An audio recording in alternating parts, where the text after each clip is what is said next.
Bonjour à toutes et à tous, ici Steven et aujourd'hui je vais vous montrer comment faire un downgrade de votre iPhone, iPod Touch ou iPad sous iOS 5.1 vers iOS 5.0.1. Donc moi je suis équipé de mon iPod Touch 4ème génération, il est sous iOS 5.1, vous pouvez voir tous mes logiciels sont à jour, donc je suis sous la dernière version d'iOS et je vais le passer à iOS 5.0.1, donc on va rétrograder d'un firmware. On va commencer par le mettre en mode DFU, donc on maintient le bouton Home et le bouton Power pendant une dizaine de secondes, donc on maintient ces deux boutons. Et au bout d'un moment, vous relâchez le bouton Power et vous maintenez appuyé le bouton Home jusqu'à obtenir un écran noir comme ceci. Donc là, votre appareil sera en mode DFU et on va pouvoir commencer la procédure de downgrade. Là, mon écran est noir, donc je suis bel et bien en mode DFU. Ensuite, sur votre ordinateur, vous allez utiliser Redsn donc la dernière version. Si vous avez besoin de télécharger, vous trouverez un lien dans la description de la vidéo.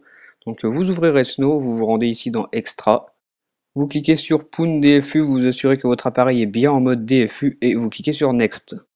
Ensuite Redsn va travailler, il va placer notre appareil en mode Poon DFU, donc vous ne touchez à rien, vous laissez faire Redsn, vous ne débranchez surtout pas votre appareil. Et quand c'est terminé, vous avez le mot Down comme ceci.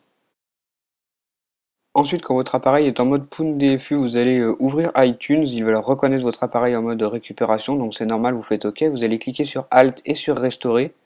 Et là, vous allez sélectionner un custom firmware, donc il faut que vous l'ayez fait au préalable, hein, bien sûr. Ça peut être un custom firmware fait avec Redsn comme je vous avais déjà montré, ou alors un custom firmware fait avec iFates. Donc maintenant qu'Apple ne signe plus iOS 5.0.1, vous allez quand même pouvoir restaurer vers ce firmware en utilisant justement votre custom firmware créé et qui contient vos fichiers SHSH à l'intérieur. Donc vous n'aurez aucune erreur sur iTunes. Pendant qu'iTunes travaille pour restaurer vers iOS 5.0.1, votre écran de votre appareil sera noir comme ça. Donc vous ne touchez à rien du tout, vous le laissez bien branché à votre ordinateur. Maintenant vous voyez à l'écran la pomme d'Apple, donc la pomme blanche sur un fond noir. Vous ne touchez toujours à rien du tout, vous attendez que la restauration se fasse. Donc ça peut être assez long et tout ce que vous avez à faire c'est attendre. Maintenant vous voyez qu'on a une barre de chargement qui apparaît à l'écran de notre appareil, donc cette barre elle va progressivement se remplir au fur et à mesure que la restauration se fait. Vu que l'étape de restauration est vraiment longue et qu'il n'y a vraiment rien d'intéressant à regarder, je vous ai accéléré tout ça. Vous voyez que la barre de chargement blanche, elle se remplit peu à peu au fur et à mesure que la restauration avance. Donc là, on en est bientôt à la moitié. Voilà, vous voyez que la barre se remplit. Vous ne débranchez surtout pas votre appareil, hein, je vous le répète encore une fois, mais c'est vraiment important. Vous laissez bien brancher iTunes pendant la restauration. Maintenant, la barre est complètement remplie. On a un écran noir, la pomme d'Apple qui revient et une nouvelle barre de chargement qui va cette fois-ci aller très vite. Voilà, la restauration est terminée, donc maintenant on a cette vue qui apparaît sur notre écran, donc c'est comme une première configuration d'iOS 5, hein. Vu qu'on vient de restaurer notre appareil, il faut refaire toutes ces étapes, donc là j'en suis à choisir mon réseau Wi-Fi, donc je vais me connecter. Quand c'est fait, on appuie sur suivant, on choisit la façon dont on veut utiliser notre appareil, donc moi je vais choisir comme nouvel iPod Touch, je vais me connecter à mon compte iTunes. On accepte les conditions générales d'utilisation d'iTunes, vous faites accepter, vous n'avez pas le choix de toute façon.